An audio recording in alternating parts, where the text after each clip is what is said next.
Hi, everyone, and welcome to That's So Auburn. I'm Mayor Nancy Backus, here with our 6th episode. If you haven't had a chance to listen to our previous episodes, I hope you take some time to binge listen to them soon.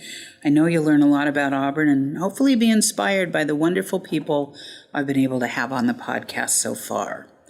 Now, today's episode is going to focus on community pride. This episode was inspired by a chat I had with a local Boy Scout a few weeks ago. I was contacted by Liem Allen from Scout Troop 401 for an interview for his citizenship badge. I really didn't know what he wanted to talk about, but I had a feeling you would all want to hear what we talked about too, so he agreed to record the interview with me for use in a future podcast, and this is it. As it turns out, Liam is very concerned about the litter he sees around town and wanted to know what could be done about it. So, here's my chat with Liam, and then I'll bring in some of our amazing staff members to talk trash.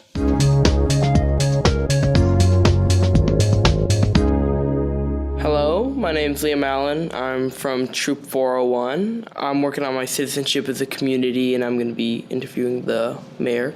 Good afternoon, Liam. Thank you for joining me today. It's interesting to get the tables turned on me, and so instead of being the one asking the questions, I'm going to be the one answering the questions. So I have not seen a list of them, so these are going to be a surprise to me. But since Liam wanted to come in and do an interview for his badge, right? We wanted to give him the opportunity to be on the podcast. So let's get started, shall we, Liam? Yeah, why don't we? First question. Has littering become more of a problem because of homelessness in this city of Auburn? That's an interesting question, and I don't know that there is one answer to it. But consider as well the fact that during COVID, there were more people home. They weren't on the job. And so there were more opportunities for littering within the city. There were more opportunities for illegal dumping within the city. And we've seen quite a bit of that cannot be attributed to individuals who are experiencing homelessness. And then there are also encampments and just, I'm going to say, a lack of pride in some people about their city and being willing to just litter. And I think you and I can both agree that that's not an okay thing, and that we would encourage everyone to pick up their garbage, put it in the appropriate place, no illegal dumping, and that we should be proud of our city. And that's just one way that we can be proud of our city. Yes. When I was doing Little League Baseball, I noticed there was a lot of littering in the parks, and I was often told to stay away from dirty needles. And yes, absolutely. How is the city addressing the issue caused by the littering problem? We have a contract with Waste Management. They are our solid waste hauler. We also have a contract with them to do litter pickup in specific areas within the city. But then we also have a work crew. We have a community court here in the city of Auburn for individuals who have been deemed eligible for that. And part of their responsibility as being part of community court as opposed to being charged through the regular court system is that they have to do community service. And that community service in the city of Auburn includes litter pickup. And so one day a week, they are to meet with our employee, with our team member who is responsible for that crew for the day, and they go out and they pick up litter. Great. Is littering affecting city funds in any way? Well, it does. The fact that we had to sign a contract with Waste Management for additional pickup cleanup services, right? In addition to the contract with them to pick up everyone's garbage bins, solid waste, the recycling, yard waste, those types of things. We also had an enhanced contract that does cost the city of Auburn money to have that additional litter pickup. So yes, it does impact the city. And how do you think we can prevent this from happening in the future? Good question. I think part of that is having people take pride in their city, right? It's always a challenge. We are not without bumps and bruises here in the city of Auburn. I say that often. And someone told me one time, you say that, but that just means that you're in the game.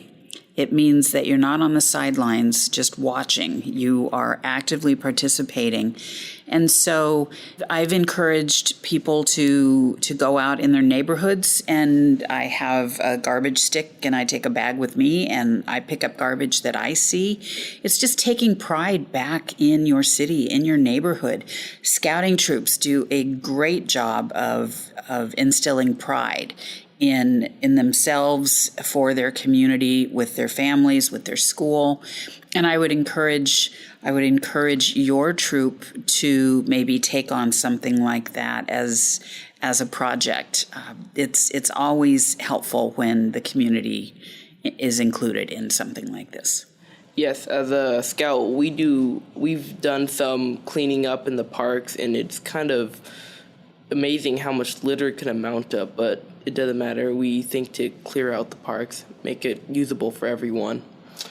And on our final question about littering, how do you think young people can contribute to the littering problem? Well, I think it's important, right? Young people care about the environment, as we all should.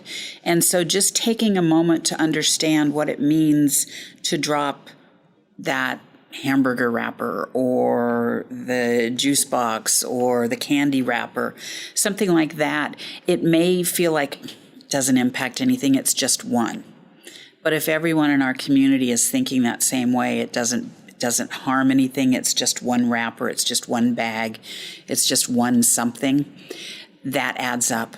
And so what we need to be considering instead is, I'm picking up one. Right? I'm taking a bag with me when I'm taking my dog for a walk, or I'm out walking with the family, or I'm just enjoying the park. Have a bag and maybe one of those grabbers, the litter grabbers, with you. And if you see it, pick it up. It's kind of like if you see something, say something. If you see something, pick it up. Make a positive difference in our community and help us make Auburn shine. That's great. And for our last question today on a different subject, I noticed there are some couple buildings that burned down, and I was wondering how Auburn could intend on doing in the future for those properties. So over the course of the last 3.5-4 years, there have been 3 fires on Main Street. There was the Heritage Building. Yes. There was the building further down on East Main that had Athens Pizza. And then there was one almost a year ago, the Max building, or the Max house, which used to be the home for Nelson's Jewelry. And so that fire took place in July of 2021. So we're coming up on a year.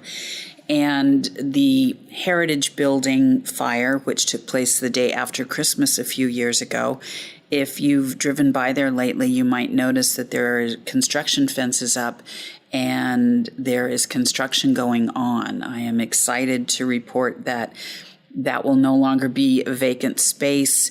The owners of the property are building apartments and apodments. So apodments is kind of a new concept for us, but everyone has a private restroom, but bedroom, but they share some living space, some cooking space.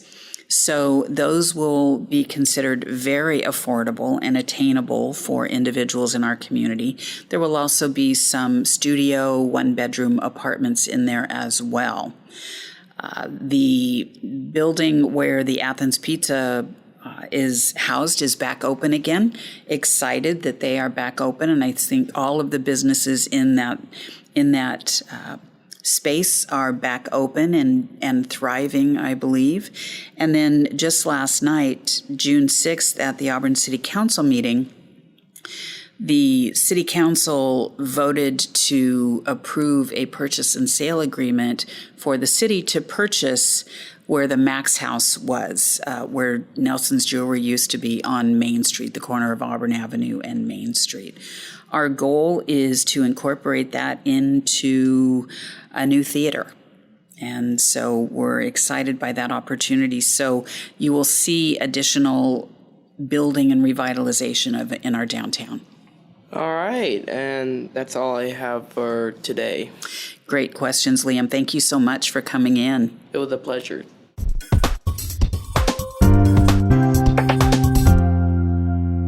All right, wasn't that great? I was really impressed at how much this young man cares about our city and that he wasn't just raising a concern, but Liam was also looking for solutions and wanting to be part of the problem solving too.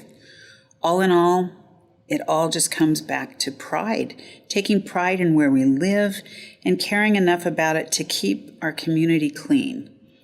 I have to tell you, I've been hearing from a lot of residents as we've been coming out of the pandemic about litter and graffiti, and I see it every day too.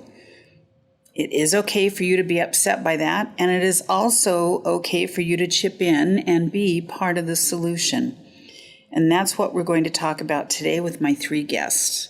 Today I'm joined by your Parks, Arts, and Recreation Director, Daryl Faber, your Public Works Director, Ingrid Gaub, and your Code Compliance Manager, Chris Barak. Hello, everyone, and thanks for joining me today. Hello, Mayor. Good afternoon. So each of you have different roles when it comes to addressing litter in Auburn. So let's start by letting our audience know what your departments are doing when it comes to keeping Auburn clean.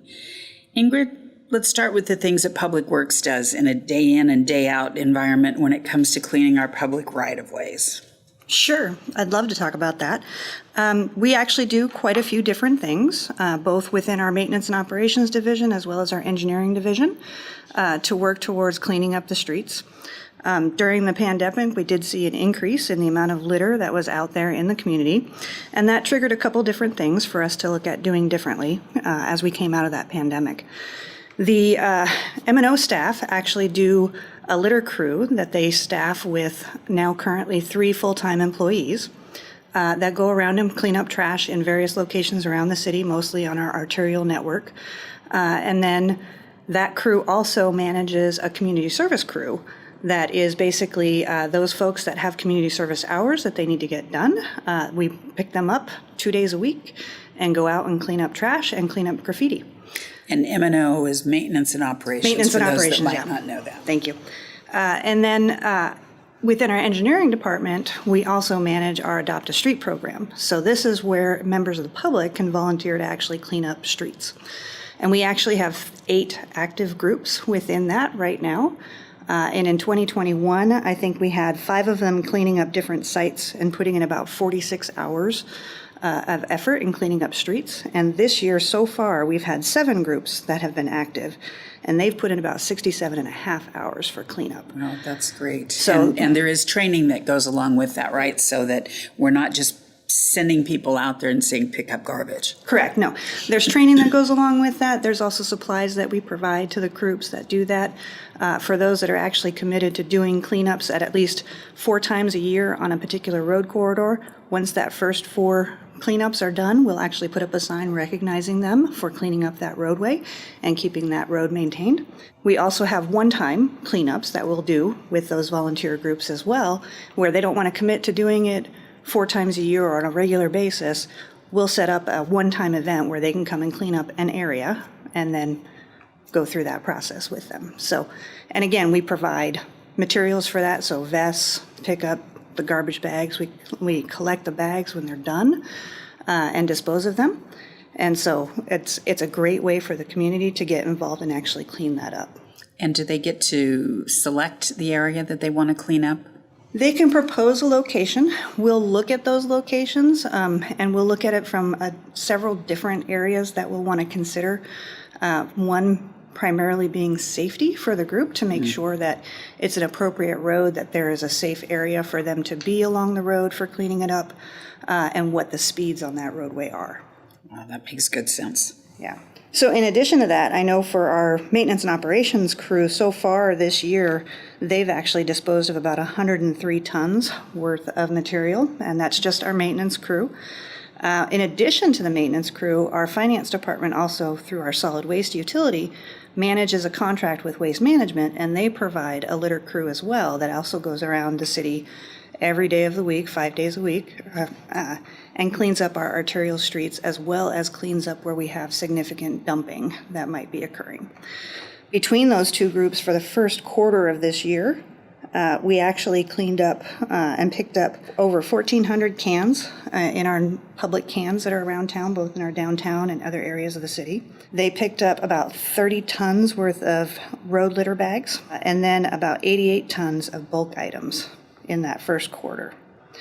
And then they also do sanitary cleanup, so that's where you're cleaning up biohazards and sharps. And they did about 264 of those in the first quarter of this year. And when you're saying sharps, Ingrid, I know what that term means. It's basically hypodermic needles. Hypodermic needles, yep. Yeah. There's a lot of that going on, and I know you've heard me say it before, but even in our parks and when we talk with Daryl about that, but at what point did the rights of those who choose to utilize hypodermic needles, at what point did their rights become more important than those of a child or a family who wants to enjoy those public parks? It's just really frustrating, I know, for everyone. But I do appreciate the work that's being done to try and clean up those areas. And those sharps, it's significant. Those can be a real danger. Yes, they can. In addition to all of that, one other thing that we also do to help keep the right-of-way clean is we actually do street sweeping. So, and we have routes for every area of the city, and we try to hit every street one time a month. During the pandemic, we did reduce that due to resourcing issues, but we've since gone back to our normal once per month routes for that. Same thing with the community service crew and with our litter crew. Some of that work was also reduced during the pandemic because we weren't doing those public gatherings and public group activities, and also the Adopt a Street program was suspended during the main episode of the pandemic. And there is a schedule on our website, right, that tells people when the street sweeping will be occurring in their neighborhoods? Yes, there is actually an interactive map that they can go in and enter their address in and find out when their street is supposed to be swept each month. We do like to see people move their cars off the street so we can actually sweep the whole street. That's great, isn't instead of going around them. So when people know when those are coming, that's great. Doesn't always happen, but we do our best to get there and get as much of that stuff off the roadway as we can. And it is appreciated. You know, it's no small task what our Public Works Department oversees, and I'm sure most people just really aren't aware of what goes into taking care of all of our infrastructure in Auburn. I know during the pandemic, I think the number of emails and phone calls I received on litter and garbage increased.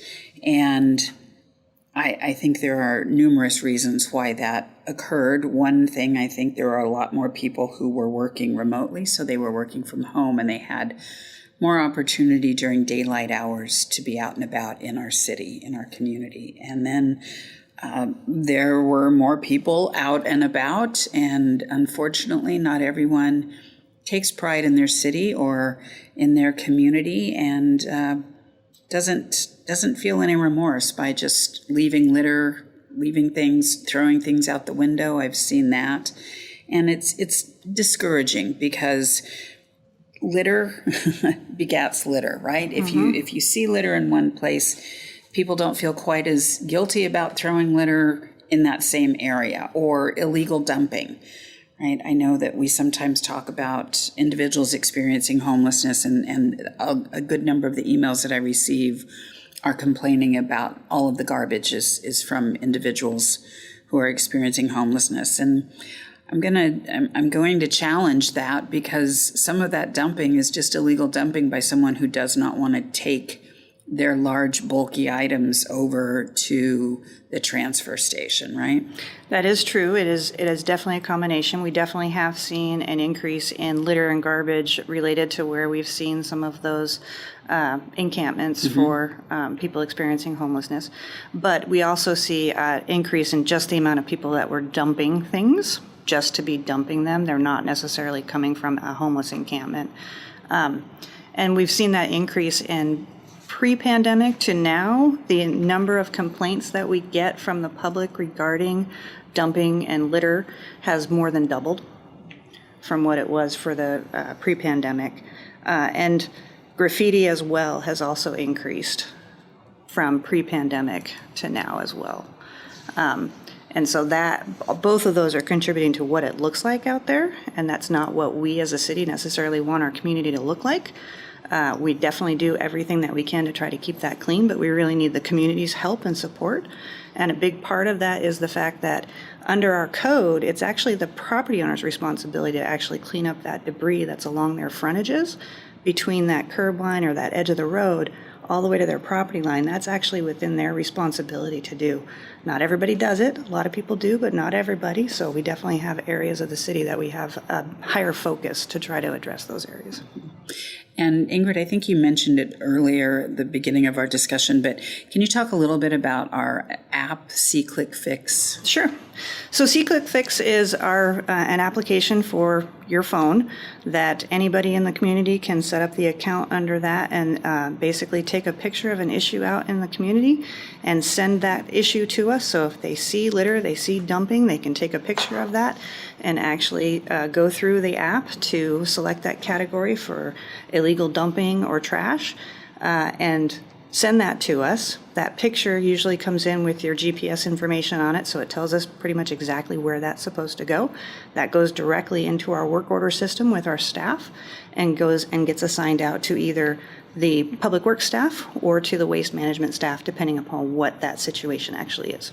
So it's pretty easy to report it. It's very easy to report it, and the staff are pretty responsive. That's actually the fastest way to get the information directly to our staff to indicate that there's an issue. And you can report things like stop signs down. You can report any of those issues out there can come through SeeClickFix. There's a variety of different categories that you can pick. So it's faster to use SeeClickFix than to call the mayor's office. Yes. Yes. By days.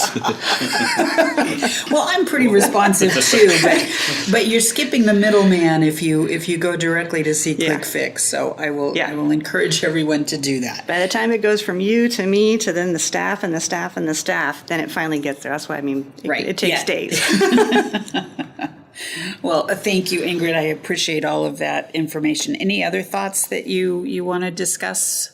For what the community can do, obviously keeping their frontage on their properties cleaned up, letting us know when they're seeing issues out there. We don't have enough staff to be everywhere all at once, so we may not know about a dumping issue without getting that information from the public. Using the SeeClickFix app, again, fastest way to get us that information, and picture is worth 1,000 words. Perfect. Thank you so much. So Daryl, let's move over to you and talk about our parks a little bit. We have some great ones here, and I'm always really proud to talk about our parks and know that you and you want to make sure that everyone is able to use them and they're clean and well maintained. And so you oversee the entire parks system here. So let our listeners know about our parks and how you and your team tackle all the work it takes to keep them beautiful. Well, thank you, Mayor Nancy. And similar to Ingrid's program, we do a lot of the same things. The SeeClickFix app, our parks crew is on as well. We have a great Adopt a Park program. Many of the local service clubs, the Lions, Kiwanis, and those groups have adopted our park spaces, as well as some private businesses. So if you're one of those, or even just an individual family, there's an application on our parks website page to fill out, and we'll work with you to assign a neighborhood that works for you. So I think one of the great things about litter, I hate to say that, is we have the problem and we can solve the problem because we're causing it. It's our community, and it's only a select few people, I'd say 5%, are causing a problem that 95% have to live with. And it's very disappointing. We have a full-time parks crew of about 20, and we're budgeted for like 14 seasonal workers over an 8-month period.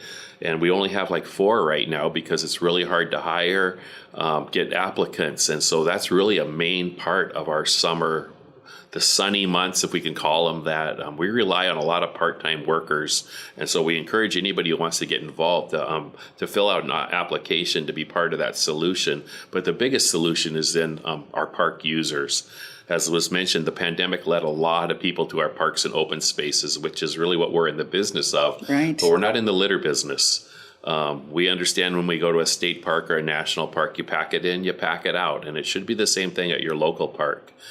We have about 30 sites that are active, 8 picnic shelters where various groups are reserving these for an anniversary or a birthday party, and we reserve them in half-day and full-day times. And the group who's using it second should get the same quality of service as the group that's using it in the morning. And that just takes citizens to be responsible. So I applaud Liam for bringing this topic forward. I just think it's great to see a youth in our community being concerned about this, because it should be concerning to all of us. We have a couple of bathrooms in our system right now that are not open to the public. And we've had to issue keys to Little League groups and other groups so they could open them during their event. But they should really be open all the time for people who just want to walk around their neighborhood and use a public restroom. But the times have changed a little bit, and we want to get back to the era where we weren't concerned about that at all.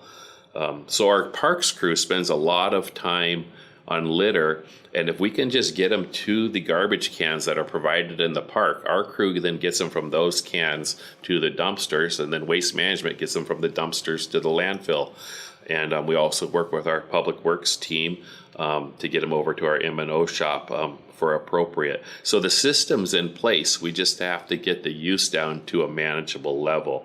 So that's probably first and foremost, is that every individual just take care of themselves. And as in life, sometimes you have to take care of yourself and a little bit extra.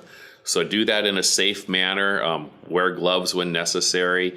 If you're interested in adopting a space, we'd be happy to provide the pickers if you're going to be walking along a park trail or whatever, because that's another high-use area. We've got some great trails in Auburn. We've got 2 amazing rivers that we want to keep clean for public use, but also for the animals that are out there as well. The other thing I wanted to bring up was not just sensitive areas, but what I have learned over the years, and we see it, we can handle this. When we have a big community event like Pet Palooza, 10 to 15,000 people are coming to Game Farm Park, and there's hardly one drop of litter at the end of that day. So that is a huge day, and those users are conscientious. I'm not saying they're conscientious because they're dog owners, but they're conscientious because they want it left nice for the next group who's going to be there on Sunday. And there's no way our parks crew could pick up after 15,000 people. And we just went through 4th of July and Kids Day. And also those were huge crowds and predominantly left the park spotless. And so I encourage people just to take care of their own, but also if you see garbage, pick it up. We'll be there for you to get it to the next step. But we just do not have the manpower currently to go around picking up litter all day. But I'm really proud of our city and our park system, and the predominant number of users have just been amazing. It's just the one-offs that continue to cause the problem. And it's also a lot of large dumping. All of a sudden we'll see at one of our parks, maybe Isaac Evans or Brandon, all of a sudden a couch shows up. So that's unfortunate because that takes a lot of manpower away from our regular day to take care of large dumping when we could be just mowing and lining and dragging ball fields and setting up picnic shelters. Right. So it's achievable. We just all got to get involved, invested. Right. You know, Daryl, when I was in South Korea several years ago to visit our sister city, Pyeongchang, and while we were in Seoul, we had a day to kind of sightsee, and I noticed that there were no garbage cans, no public garbage cans on the streets of Seoul at all. And I found that kind of surprising, and I asked the group that we were with, and they said that because of terrorist risks, they have removed all of the public garbage cans. And I said, well, so what do people do? Because the streets were absolutely clean. People are responsible, and they take their litter home with them and dispose of it at home. I mean, that would be so easy. I've done that with recyclables before, right? I've been somewhere and I had a water bottle and it was empty, and I I just could not bring myself to throwing it in the garbage, and there was no recycle. So I'll just pop it in my purse and take it home. I'm not suggesting that everyone should take all of their bags of fast food and things and carry them around with them all day, but dispose of them in the appropriate place. Yeah, I completely agree. I've really found that it starts with the parent and it gets ingrained in a child, and then they grow up with those negative habits. And so we just have to be on board with it takes all of us to keep our community clean and figure out methods to, I don't want to say shun those who are doing the negative behavior, but littering is very easy to stop. It is. I mean, it costs nothing, right, for us to stop littering. We already have the garbage cans out. We already have waste management in place. We already have our own teams that are going out and doing that work. All we need is we're asking people to stop littering. Take pride in their city, take pride in their neighborhood, and don't litter. I find it's kind of like graffiti too. The more we can be made aware of it through whatever method, preferably the see-click fix, we can get on it quick and it doesn't spread as quickly. We find the same thing with graffiti, whether it's on a restroom or an underpass. Mm-hmm. If we get after that within like 24 hours, and we typically do, then it goes away. We've also been able to paint murals on some of our sites in Auburn, and those never get tagged because there's just a thing that somebody did that. It was an artist, and somebody then respects it. Litter is like that. If people don't see any litter around, they're usually not going to be the first one to litter. Right. But once they see, well, this looks like a place where I can throw my wrapper, I'm going to throw my wrapper. Yeah, they're right. We just need to be very aware of our own surroundings and be proud of our surroundings. You know, I've said it before, we're not without our bumps and bruises, but Auburn is a great city. We have great people here that make up this city, and we should be proud of it. Right? And it starts with each one of us. And so I really appreciate the work that your team does, Daryl, in our parks to make them beautiful. Anything else you want to talk about parks related? No, if something comes up in the course of the conversation, I'll jump Just in jump like I right typically in. do. Well, thank you. And so we have discussed our publicly owned areas like our roads, our sidewalks, and parks. The other big issue that we hear about are private properties that are what we call a public nuisance. These can be things like overgrown vegetation, large amounts of trash or debris, or any number of things that may be in violation of our city codes. And our expert in that area is Chris Barak, our code compliance manager. And Chris, just like Ingrid and Daryl, is a very busy person. But I imagine people may not fully be aware of Chris's role or how his office works to ensure that Auburn remains a desirable place to live and do business. Chris, welcome to the podcast. And I think it would be a great place to start by just letting our listeners know how your role is different from the other things we've talked about so far. Thank you, Mayor. I think you nailed it on the head immediately. We deal with private property more than we do public property, such as Ingrid and Daryl. They are dealing more with the public right-of-way and the parks, which are publicly owned. We deal with the ones that are on private property. Private property owners, whether it's a vacant parcel or a developed parcel. We regulate about 198 chapters of city code, and there's about 400 chapters of international code. So there's a lot of codes out there. Do you have them memorized, Chris? Every single none of them. Every single one? Every single none of them.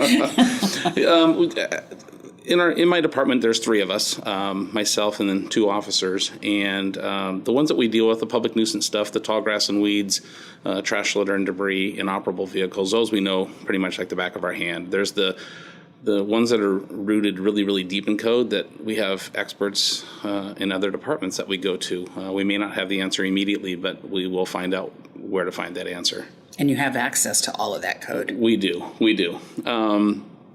And I want to touch on a couple of points that both Daryl and Ingrid have brought up. One being illegal dumping, and 2 being graffiti. Through code enforcement, we have a couple of programs that are really beneficial. I know with COVID and all of that, people have fallen on hard times and maybe don't have the money to necessarily get rid of those items that they need to take to the transfer station.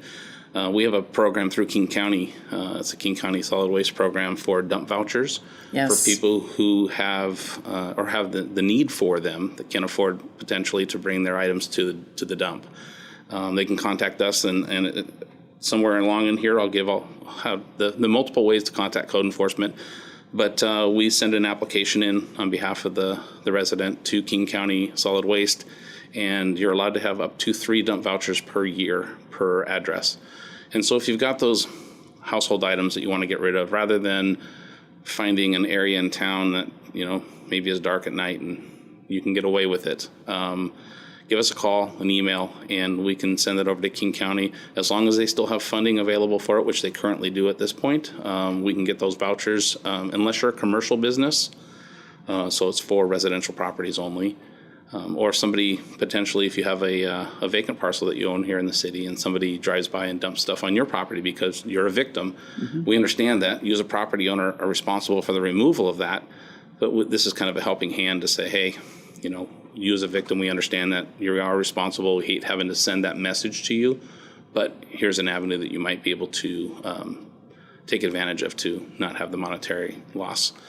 Kind of the same thing with the graffiti on private property. The homeowner or property owner is responsible for removing that. We find that if you remove it within 24, 48 hours, faster you can take it away, the more discouraging it is for the person tagging your property. Their tag is either, whether it's gang or just a simple, artistic tagging, it's a message they're trying to send to the community. And the faster you remove that, it's more discouraging. And we have a program that if you are a victim of graffiti, you can contact us, whether it gets reported to us or not. And we will get you a graffiti voucher, and we work with some local businesses. It'll give you a $30 voucher to pick up either paint or stain or sandpaper or whatever you need to help restore that fence or wall back to its original state. I think we have some great programs. And when you were mentioning the King County Solid Waste vouchers, correct me, please, if I'm wrong, but I think that's separate from our bulky item pickup vouchers, or is that the same thing now? It is different. It is different. Yeah. Okay. I know the bulky item pickup is generally a couple times a year, depending on budgeting. I think we changed that now, where there are vouchers available. So let's say someone missed when we used to have that program once or twice a year, and they didn't get to do their spring cleaning until the fall. And so they had missed that bulky item pickup week. They now have the opportunity for vouchers to be able to call and have those picked up or put them out for specific weeks. So. Okay, yeah, this would be completely separate. This would be something that you would have to take to the transfer station.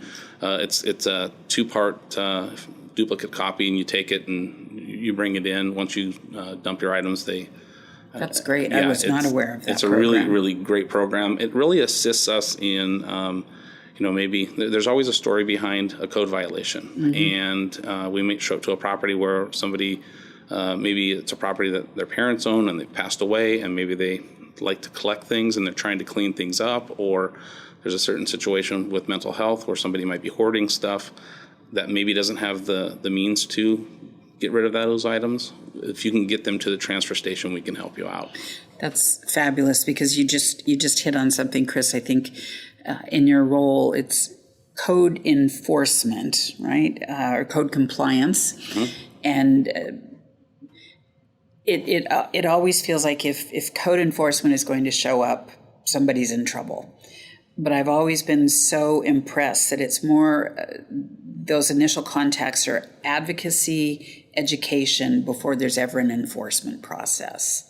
So I really commend you on that. Can you tell us a little bit more about maybe an example of someone's, I've seen a few of them where their yards are just completely covered with garbage and the grass is overgrown.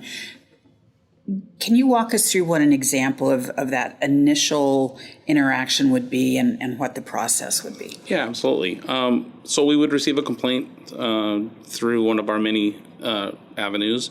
And either myself or one of the two officers would go out to the house and verify the complaint and take a look and see what's going on.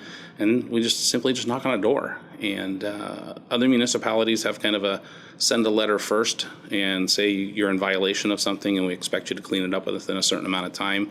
I know me personally, it's kind of off-putting that you wouldn't just knock on the door and say, hey, I'm with the city, you have a violation.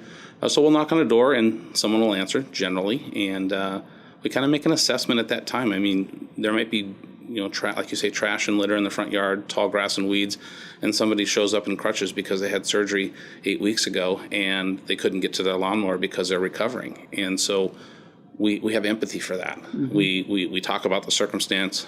First and foremost, we educate people. We don't come across as accusatory. One of the things that I'm very prideful in my officers is they have a we attitude, not a you attitude. We'll knock on a door, talk with that person, and say, here, we're going to educate you on what the code is. Your grass has to be cut to 6 inches or less. You can't have trash sitting in your front yard. We understand you have circumstance. How do we get you from where you are today to compliance? And then we just work through that process. Sometimes it's really quick. Sometimes they'll say, I can call a family member. I'll have my son or daughter or friend or neighbor take the trash, pick it up, and cut the grass for me, and it's done within a day or two. Sometimes it's a little longer process, and we work through that. And as long as we're getting momentum in a positive way, we keep it we like to call it a handshake deal. Nice. Knock on your door, shake your hand, take you at your word, and we move forward. If at some point that progress stops, then there's the nasty side of code enforcement that we have tools available to truly enforce. And there have been volunteer groups in the past that are willing to go out and assist someone who may be recovering from an illness or a surgery and just don't have anyone available to help them. And those have been some young people in our community. Green River College had a great leadership group that was assisting numerous times. I saw them out helping to paint graffiti mm-hmm. and picking up litter. And those are the great things about this community. When we talk about take pride in your community, those are the things that we should all be proud of. The fact that young people are getting out and helping. They want to be part of the solution. Just like Liam, he wasn't just complaining about garbage. He wanted to know what he could do as a young person, as a scout troop, what he can tell his parents, right? How can he be an example to adults who may absentmindedly just toss garbage, not even thinking about it. So I love it when we have groups that are willing to be involved. Yeah, absolutely. The Green River Community College group was instrumental in helping with graffiti. They would go out once a month.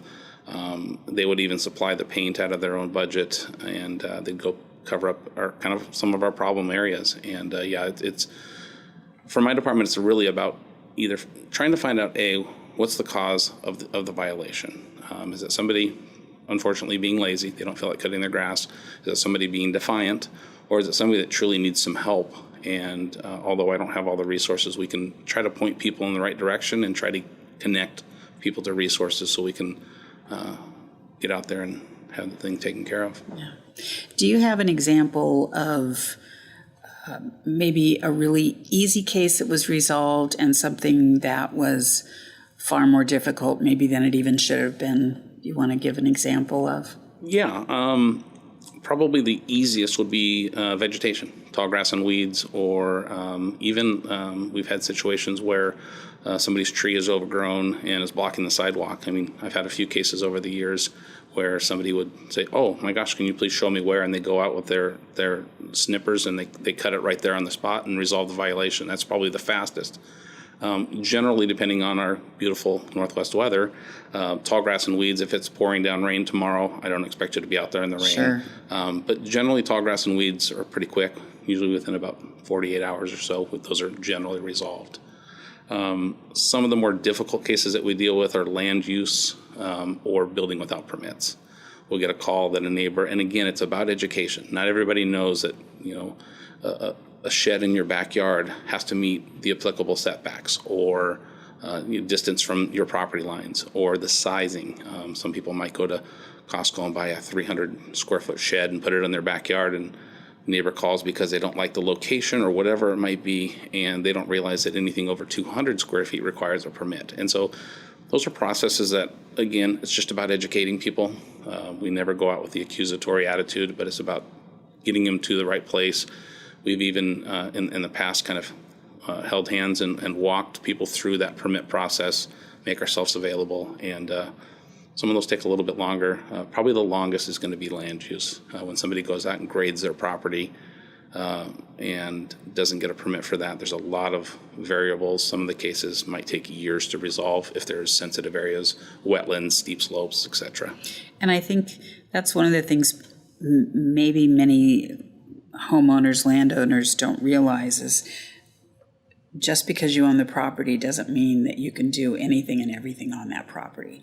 There are still requirements, restrictions, ordinances, state laws, all of those things that still have to have compliance. Absolutely. And I think that's hard sometimes for an individual. We try not to be too onerous with someone because it is their property, but there are certain expectations. And one of the things I think that maybe, Chris, you and your team do so incredibly well, but you're very humble about it, it's almost like social work at times when you mention when you go up and talk to someone and you notice that either there's an illness or an injury or something.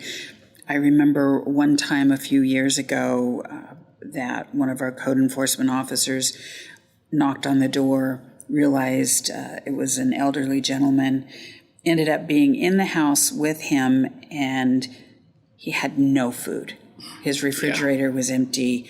I think he had the heels from a loaf of bread in his cupboard, and that was all he had. Yeah. And so it's times like that where enforcement is certainly part of your job, but it's community that is really your job. Absolutely. And just seeing the great results from the time and care that was offered by one of your officers was just something that truly made me proud. And I know that those things occur on a regular basis, and I really do appreciate that. Thank you. And Ingrid, I know your team, the same thing has happened, maintenance and operations. In fact, a couple of years ago, we were looking for an individual that code enforcement had been working with and trying to provide resources for, and she had disappeared. And we sent out an all-staff email, and your team found her. Yep, I remember that. I mean, it's just so amazing what our team can do when we're working together. And Daryl in Parks, the same thing. And through the senior center and our community and events center, your team sees people in need in the community and does the same thing. We just have this great way of coming together as a community and embracing one another to make sure that the needs are met for the least amongst us. And I am so thankful that the three of you have been here today with us on this podcast. Any final thoughts, things that you were hoping we were going to talk about and we just haven't got to yet? Daryl, let's start with you. Well, only one. I forgot to bring up Clean Sweep, which is our Yes. annual event in April, usually during Earth Week. And we get 600 or so community volunteers through families or through businesses, nonprofits, churches coming down to spend 5 or so hours helping clean up our community in various ways. And so often when I'm there towards going around that day to various sites, I hear somebody say, man, this is so awesome. I've done it every year. I can't wait till next year. Well, I have news for all of those. They don't have to wait till next year. They can come in and use our Perfect. Adopt a Street, Adopt a Park process in the city and do it quarterly, semi-annually. We'll cater a program to these great groups, and they can clean sweep every month. Clean Sweep every month. Yeah, but we look Perfect. forward to that event every year, and it's made a real difference in Auburn, not just in cleaning up, but just about feeling good about yourself and your community. So we look forward to it again next year. Absolutely. Thank you for that reminder, Daryl. Ingrid, how about you? Probably just a quick shout out for Chris and his team. One of the things that we like working on with their team is that education part for the public. So getting property owners to understand where they're responsible within the right-of-way along their frontages, especially those properties that have multiple frontages and maybe don't think about what's on the back frontage, but it's still on a street and it's still their responsibility. So I know that we've worked with Chris and his team for some of those situations to get folks to understand kind of what are they responsible for, both for vegetation and for that litter and debris cleanup. So as Daryl said, there's multiple ways for people to get involved. That Adopt a Street program is there. It's available all year long. You can go out and clean up a street and show some community pride. Thank you. Chris, how about you? Yeah, thanks, Ingrid. I appreciate the kind words. Just a couple things. There's 3 of us in our department, which is we process about 3,000 complaints a year, and about a third of those turn into actual cases. So probably the biggest message I'd like to send out to everybody is if you see something, let us know. We rely on the almost 90,000 residents of the city to be our eyes and ears. As much as I'd love to be everywhere all the time, I'd say please, if you see something, you can send us an email at codeenforcement@auburnlaw.gov. Or you can go on the city's website and in the search engine type in code enforcement complaint form. It'll populate our form. Or, as Ingrid mentioned earlier, the C-Click Fix. That's the absolute fastest way to get information to any staff. It goes to a central location, and there's several staff members that delegate those out to the appropriate departments. So that C-Click Fix app is pivotal to us getting on things right away. Well, please share my appreciation and the appreciation of our community with your teams, because you all do great things to make Auburn a wonderful place to live, so that we can say that's so Auburn. And that will do it for our 6th installment of the podcast, That's So Auburn. And for those of you that are listening, you've heard a lot about how we work to keep Auburn beautiful, and also ways that you can help too. So please check out the show notes for information on ways that you can be part of the effort. Thanks for listening today, and I hope you'll join me for the next episode of That's So Auburn.